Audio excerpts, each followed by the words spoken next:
Yeah, we have a very strange attitude on that. I mean, most managements feel that on the price of their shares that the higher the better. And that's an understandable feeling.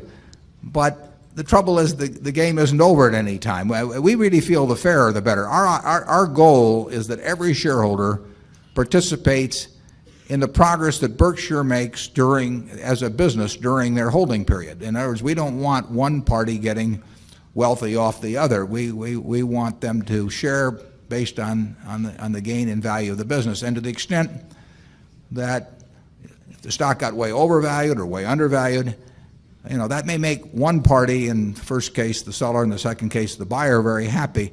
But there's somebody on the other side of the transaction.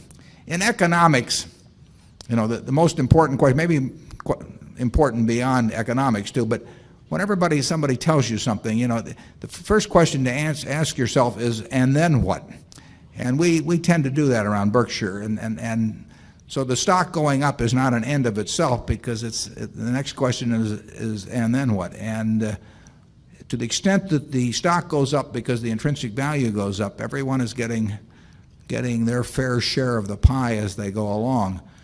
To the extent it exceeds that in some way, the selling shareholder gets a benefit, but the entering shareholder is at a disadvantage. And we really like the idea of the price tracking intrinsic value over time, and we think that by having the right kind of shareholders and by communicating with them properly and following the right kind of policies, that we can come as close to that as is attainable in a world where markets essentially are fairly volatile. And so far, I think it's worked out pretty well that way. But the intention is to, and the goal is to keep it that way.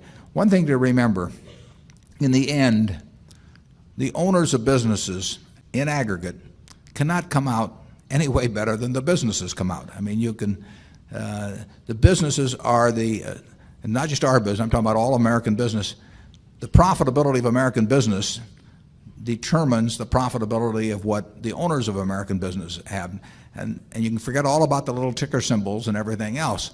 The owners suffer to the extent that they have some extra costs imposed in brokerage commissions, fees, all kinds of things. That diminishes the return from the business. But no one has figured out yet how to perpetually have owners do better than their businesses. And our idea is to have them do it as they go along in proportion to the gain that occurs during their tenure as a shareholder.